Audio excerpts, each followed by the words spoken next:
Hello, folks. I'm Bradley J, and this is another episode of the Revolution 250 podcast with my co-host Bob Allison, chair of Revolution 250 and a professor at Suffolk University. Today's guest is John L. Bell. I believe L, correct, John? It's so wonderful to see you. You've been on my program before, and now we've surmounted the challenges presented by COVID, and here you are again. We're going to talk about things related to Revolution 250. By the way, Revolution 250 is an organization dedicated to the commemoration of events leading up to the revolution, and you are involved. You're a charter member, and you're actually the social media director as well. I wouldn't call it that, but I handle the Facebook and Twitter feeds. I just started doing that, didn't ask permission, and so now I'm stuck with it. Yay. And you also put out a thing called Boston 1775. Can you talk a little bit about that?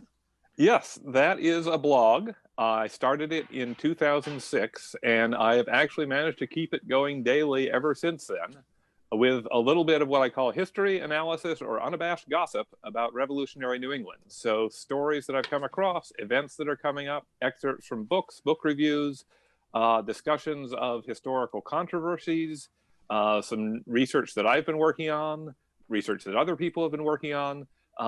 Every evening I look around and I think, okay, what can I share with the world tomorrow that will not keep me up typing until 2 a.m. to put on the blog? Really a remarkable achievement to have done this for 14 years, one thing, but also the quality of it is really extraordinary. Well, thank you, Bob. You find great stories. What I can do is post a link to it after we're done in the comments area. So Bob, why don't you kick things off with the first question? Okay, so John, recently you have been writing about something we don't understand very well, which is what are the kinds of elections they were having in Boston in the 1770s? What was that whole process like? There were two different levels of elections in Boston. One, Boston was a town, so it legally it had town meetings every March. Everybody, all the voters could get together in Faneuil Hall and vote for their officers, the town officials, for the succeeding year.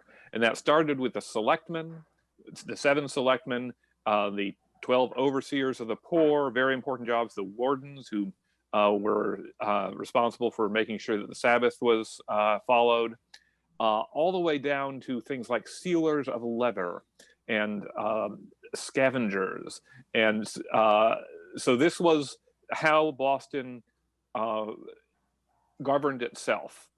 And the people who were able to vote were white men of a particular amount of property. Now, in May, there was a second round of elections, which was for the provincial government, the Massachusetts legislature.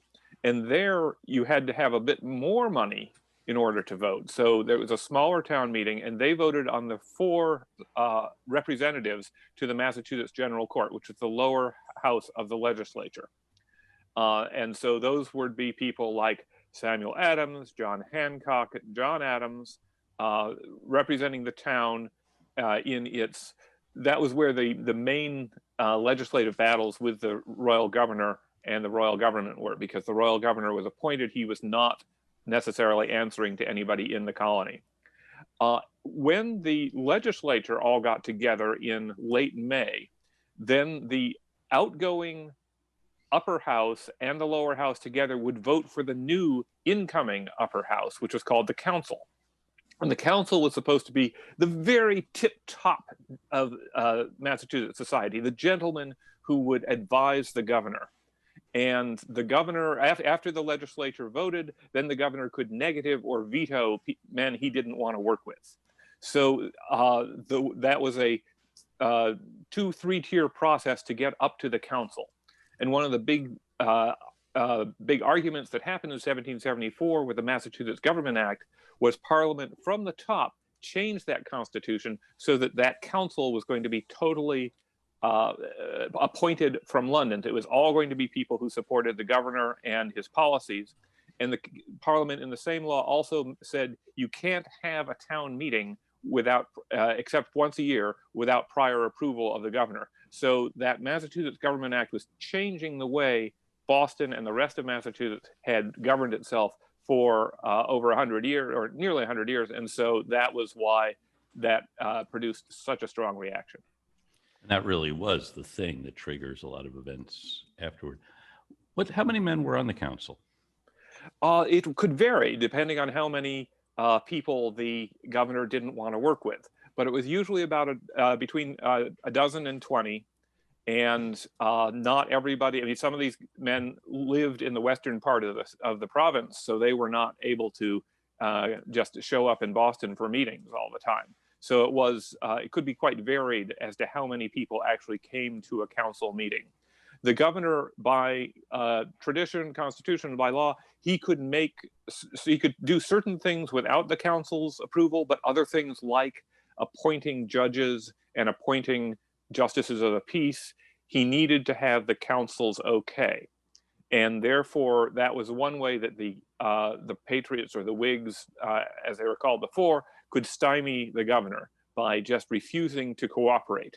Now, it was really a sort of balancing act, because in refusing to cooperate with the royal governor, you were sort of symbolically refusing to cooperate with the king, because the governor was the king's representative, supposedly, in the province. So the council tended to drag its feet and bring up objections and want more study and things like that, instead of outright saying no.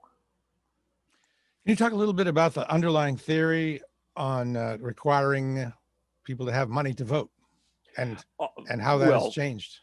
The idea was that if you had money, you were a responsible man, and you also had a stake in society. And there was, this was an improvement over the previous system, where if you were bigger and stronger and had a horse, that meant you were in charge. At least this way, if you had money, you could be in charge. But it wasn't until the early American Republic, what we call the age of Andrew Jackson, that the idea of universal white male suffrage became widespread. The idea that anybody who had the right sex chromosomes and genes deserved the right to vote in America. Even though they didn't have really a horse in the race. They didn't have... Exactly. Or a horse and a sword. That's right. And even today, we still see some people saying, well, why should the poor vote? Or conversely, I have property in this other state. Why can't I vote there as well? That's right. There's also an argument, too, about being independent. In fact, at the Constitutional Convention, there's a great debate about, let's just restrict the right to vote to property holders. And actually, George Mason and Benjamin Franklin shoot that down. It's an interesting thing, interesting evolution of this. The idea was that if you were, say, a journeyman carpenter and you were working for a rich carpenter, then that rich carpenter would be telling you how to vote, and that wouldn't be fair to other voters who did not have so many people working for them. Now, of course, the real objection from the people who did have the vote to letting people without money have the vote is that there were different interests, and all the men who were working for that carpenter might outvote him on something like whether it was good for carpenters to form a union, and the rich carpenter wouldn't like that. The other hand, John, how did people physically vote? How would you cast your ballot? The town meetings speak of something called the division, which was also a term used in Parliament, and I believe that means that people were actually, everybody who was on this side of the vote go to that side of the Faneuil Hall, and everybody who's on the other side go to that side of the Faneuil Hall, and we'll count noses. There were also ballots, but there was not the secret ballot that we know, that you instead each voter would go up and put a piece of paper into a box with the name of his candidate on it.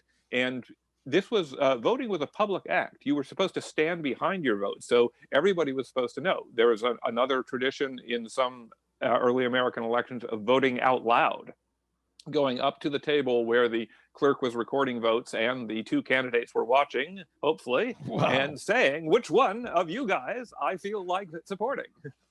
So there was so few people voting at the time that it must have been easy to subvert the process by promising voters a drink or a couple of bucks? Did that kind of thing happen? Yes and no. We don't see, we see in other parts of the British Empire, including, for instance, George Washington's first campaigns, we see the bar bill. We see how much he was paying to provide a nice feast for voters on the days leading up to the election.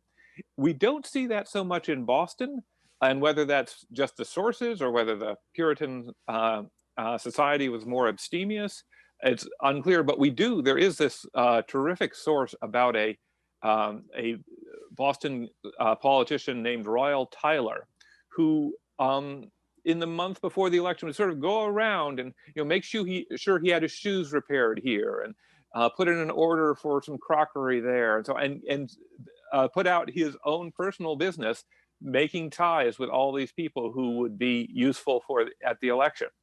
So it wasn't that he was necessarily bribing them. He needed his shoes fixed. He needed other things like that. But he was, according to this broadside, shoring up his support by showing all these people that he supported them and they should support him. Rob? Yeah, Jonathan, another area you've been delving into are comics as a way of telling historical stories. Could you tell us a little bit about your comics? Sure. I've been the assistant editor on a 2-volume series called Colonial Comics, and I've written some stories in those books and edited some others.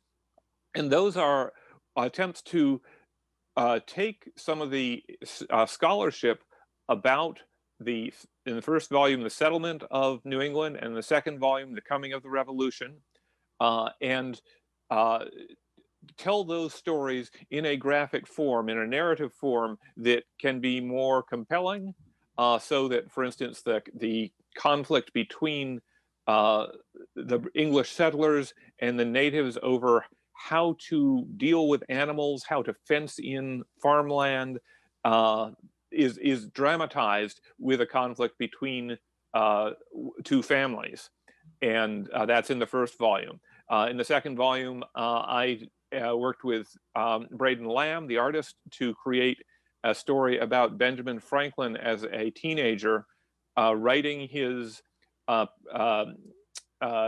Dogood essays for his brother's newspaper at the same time that his brother was having conflicts with the Massachusetts government over what he was publishing.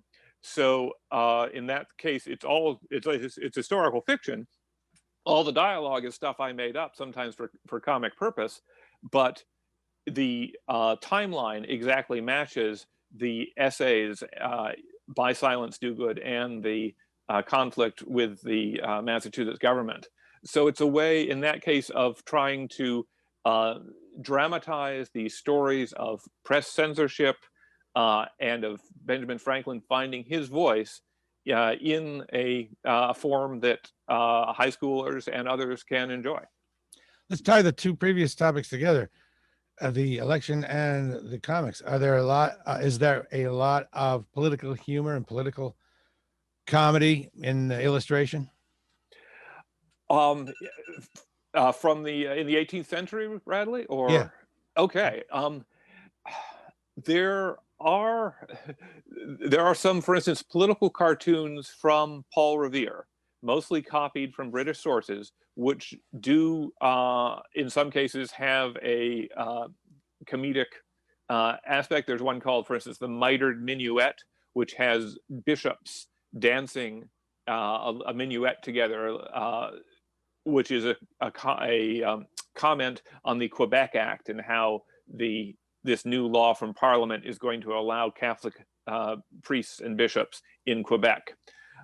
That's not really a laugh riot by our standards, but there is an attempt to ridicule the source there. There are also, from Britain, there were a number of more sophisticated cartoons coming out lampooning the American cause, and things like the Edenton Tea Party, which is a small petition in North Carolina saying, with a bunch of women saying, we're not going to drink tea. And we only really care about this because it was reported in Britain and somebody drew this very evocative picture of these women, all fancy women, all pretending to drink, to write down their names on petitions and not drink tea. And there's a dog urinating on the floor and babies. And so, yes, the period, the late 18th century, was a great one for absolutely ridiculing your opponents. It doesn't sound like political humor was illustration humor was really that common. It sounds like there are a few examples, but not a lot. There's more in London, especially slightly later. A man named James Gilray really took the caricature form much farther. But one of the problems is that to actually create these images, it took a long time. You had to draw the image, of course, but then you had to scrape the plate or otherwise create it in a way that can be reproduced, and then it had to go to the printer, and then the printer had to send it out. So you couldn't comment on the previous day's news and expect it to be timely in the next month. So there was a time delay, which meant that they really did focus on what they considered to be burning issues. But every so often we'll see something like there was a sea captain who was involved in some, I forget what, maybe it was tea, and a barber refused him service. And so there is a editorial cartoon of this man being thrown out of the barber's shop with his face still half lathered and his hair, his head shaven, but he doesn't have his wig on. And this is supposed to be hilarious. Bob? William Martin, the writer of historical novels, says if there's ever a time when walls come alive and can talk, he wants to be in the Longfellow House, because that's where George Washington first met Benedict Arnold and Henry Knox and Nathaniel Greene. And you have been like the guy for the history of the Longfellow House, Washington's headquarters. I wonder if you could tell us a little bit about that site and what you've learned in finding out what happened within those walls. Okay. Longfellow House, Washington's headquarters, National Historic Site, is currently part of the National Park Service. It was a house built, the oldest part of the house was built in 1759 by a Cambridge man named John Vassall, who was the richest man in Cambridge. And he got all his money from Jamaican slave labor camps. And during the beginning of the war, or actually in September 1774, he decided Cambridge was too hot for him. So he moved into Boston. Later, he moved out of Boston to Nova Scotia and finally to England, where he spent the last years of his life living very comfortably, leaving behind this very big mansion in Cambridge. And when George Washington arrived to become the commander-in-chief of the new Continental Army in July 1775, the Massachusetts Provincial Congress looked around and said, where can we put him? He's not very comfortable in a house right next to Harvard Yard, crowded in with other officers. And here's this very big house, which at that time, its estate went all the way down to the river. It had an enslaved labor force. It had orchards and fields. It was a lot like Mount Vernon. And they thought, this is where General Washington will be comfortable. So he moved into that house in the summer of 1775, and that was his headquarters until the end of the siege of Boston, when he left Massachusetts in April 1776. So he was there in that headquarters longer than any other single house and office building until the end of the war. A few years ago, the National Park Service wanted to improve the interpretation of General Washington's time at that house. It turns out most of their interpretation had been based on research which had been collected by the family that owned the house from the mid-1800s all the way until it was part of the National Park Service in 1972. And that family was the family of the great poet Henry Wadsworth Longfellow. So what they had was this collection of colonial revival stories, some of them true, some of them iffy, and with a certain attitude towards Washington. And they wanted to beef up that interpretation. So they put out a federal contract for a study, and I, who already had contacts there with a nonprofit organization that supports the National Park Service and with the rangers there, I bid for the contract, I won it, and then I spent several years working on what became a 600-page report all about what George Washington did while he was there. So I tried to give the Park Service, the personnel, everything they could look at. So if they wanted to know what he ate, I looked at the menus. If he wanted to know who the servants were, I tried to find them all. If they wanted to know about the policy issues and the spying and the putting together the final push onto Dorchester Heights, I had chapters on all of those. So it was a very big project. It is the biggest project I've written. Wow. And it continues to inform how they work. They have some terrific material now, and it's really does my heart good to see, when they do a tour of the neighborhood or something like that. Oh, I was involved in that in some indirect way. That's great. Folks, we're live with John Bell, who, among other things, puts out a blog called Boston 1775, and I've put as you can see, the link to that up right now. You can click on it, or you can wait till we're done. A couple things about the Longfellow House. You bring up that you have details on the lifestyle. I'm curious about how, tough times, but he was General Washington. What sort of life did he lead? How luxurious was it? How Spartan was it? He had a good life. He had a number of servants, some of whom were owned by him, some of whom were supplied by the Massachusetts Provincial Congress he brought up his own personal body servant, a man named William Lee. He probably had some drivers and other people who looked after his horses. In the accounts, we can see that Washington kept control of two aspects of his life personally: the horses and the wine. Those things he bought himself.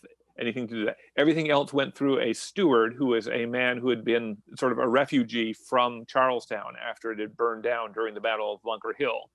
And as a steward, this man was in charge of supplying all the food, making sure it was cooked, making sure the laundry was done, making sure the house was cleaned.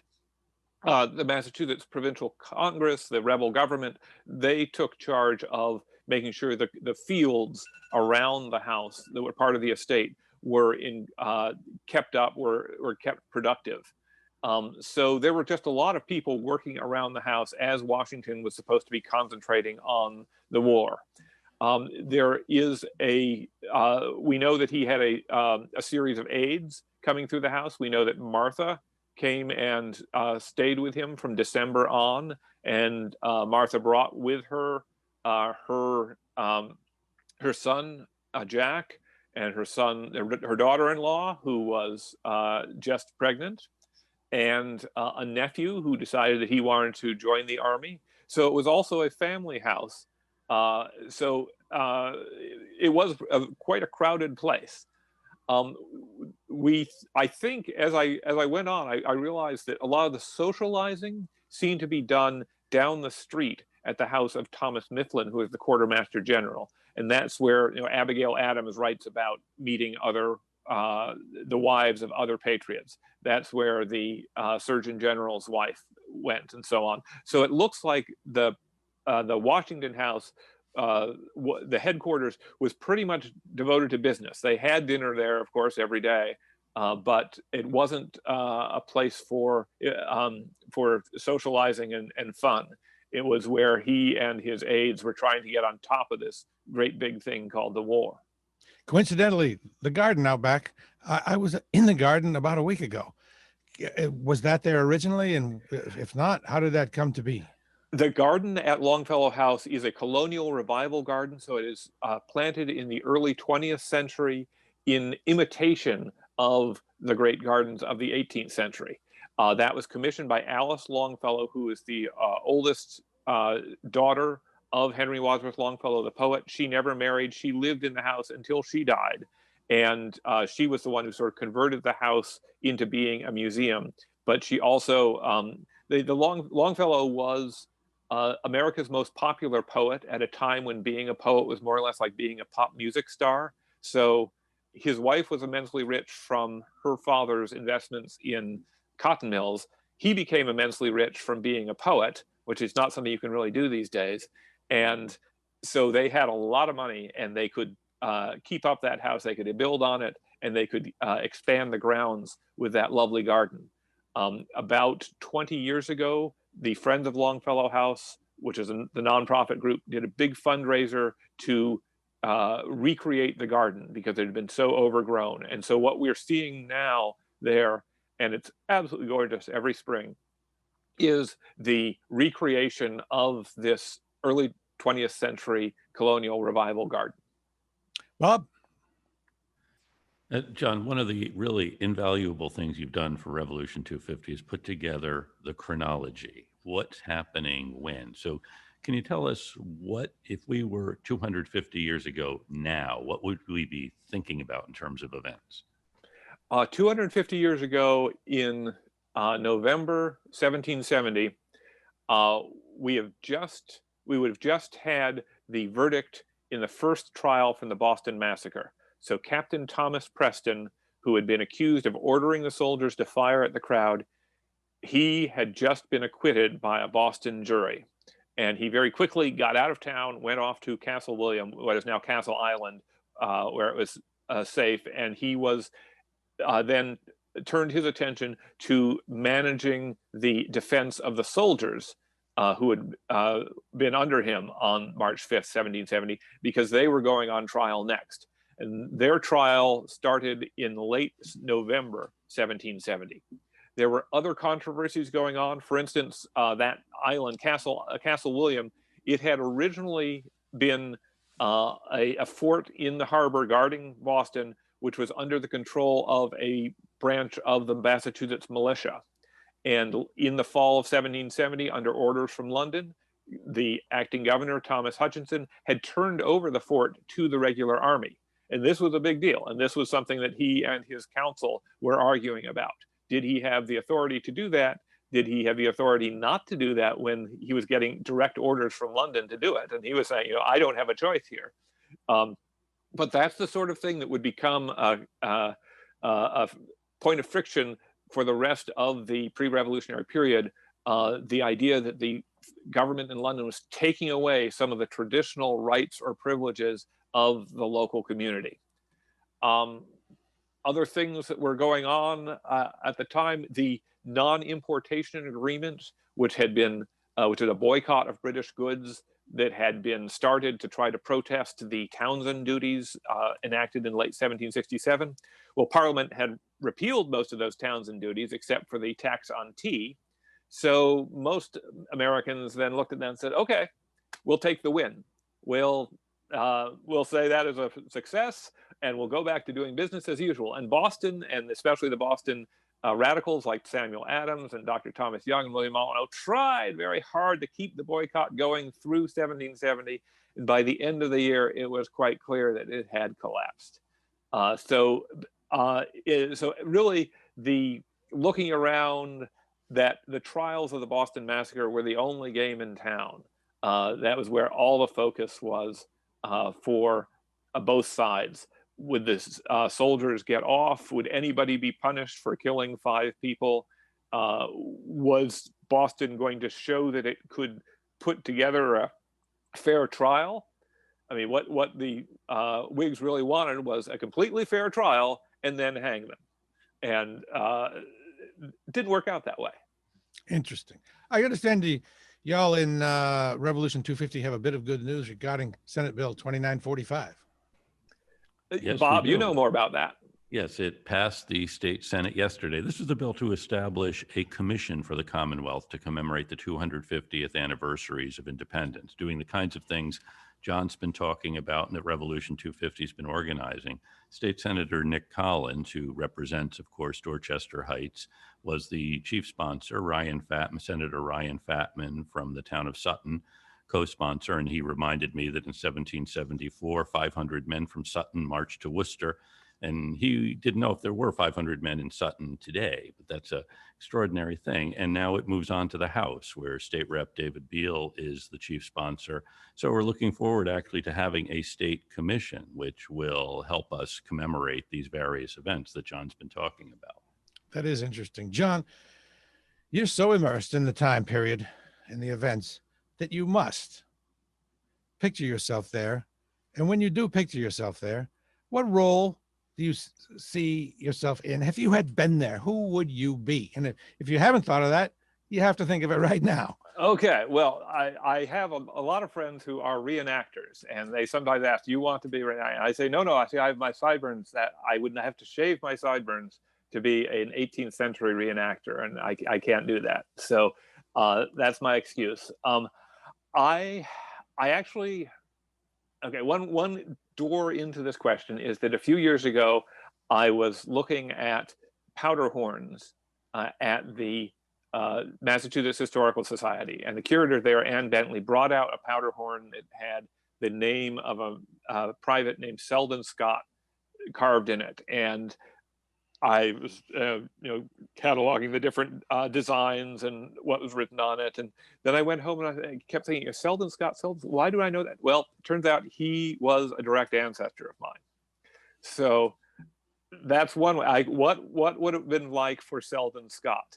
And he was just an ordinary soldier. He had, in fact, I think, been sort of left behind to help guard Boston Harbor and shore up its defenses while most of the army moved down to New York, and then later his unit was sent along as well. So that's why he had all this time on his hand to carve this powder horn in 1776.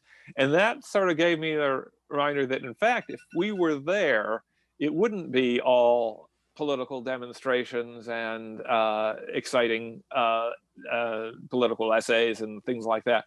There would be just a lot of sort of drudgery of hoeing potatoes, planting the wheat, rolling down the snow so that you can get your sled out in the middle of winter. And if you were in the army, a whole lot of hurry up and wait, which is the way armies work. And so I would have to think that I'm an ordinary person looking for something to do, and possibly carving a powder horn just to pass the time. Another door to that question is, knowing what you know now, what would you choose? That is a very good question, because Selden Scott, he allowed my mother's father's family to be in the DAR. On the other hand, when my mother's father married my mother's mother, the DAR side of the family looked into my mother's line, and well, they were loyalists, and they had gone to Canada and then come back to the United States. So it is an interesting question, because a lot of the dispute was about community rights, the right of the community to pass its own laws, the right of the community to be in charge of Castle William, things like that. What about individuals in the community who did not believe in those laws? Well, the American revolutionaries were rather bad at protecting individual rights, the right of the 6 men in Boston who did not want to boycott British goods.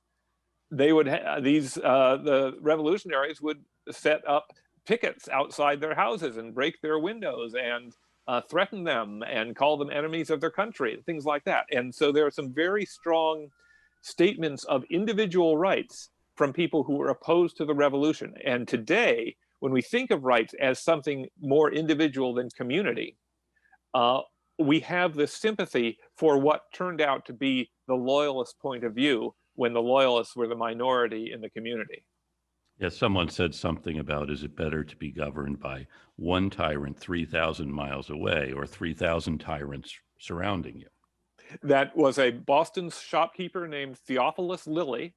And in response to that, the week after he published that essay in the Boston Chronicle, a crowd of schoolboys started boycotting his, set up a picket line outside his shop, marching around, yelling at everybody who went inside, throwing mud at the windows. And that led to confrontation with a customs official who lived nearby. The boys went and started mobbing the customs man's house, breaking the windows, throwing rocks. Rocks hit his wife, and the officer shot out his window and killed a boy. And that all happened 11 days before the Boston Massacre. That was the very first death in the revolutionary conflict in Boston. And that was actually the incident that back in the late 1990s intrigued me enough to start reading more about this revolutionary history I remembered from my bicentennial childhood. And so that's what got me into all this trouble.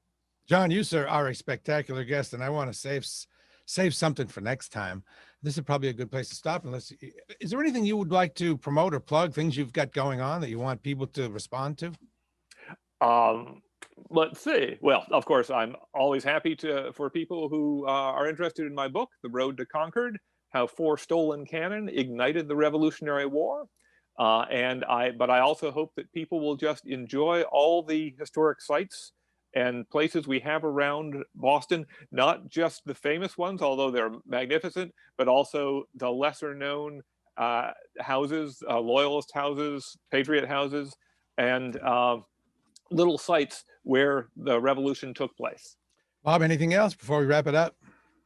That is great. And Boston 1775, John's blog, which tells Right. a lot of these stories, and it's indexed, so you can click on Theophilus Lilly and you'll get that story and the story of Christopher Seider, which, you know, set John on this journey. So thank you, John. This has been wonderful. It Thank you, certainly Bob. has. Beautiful. Thank you, John. And thank you to Bob Allison. And thank you to Jonathan Lane, who is our producer, who lines up these excellent guests and does a lot of work. Thank you, Jonathan. That's all for this episode, and I'm looking forward to the next one. You really invigorated me, John. Thank you. We'll talk to you next time. Bye now.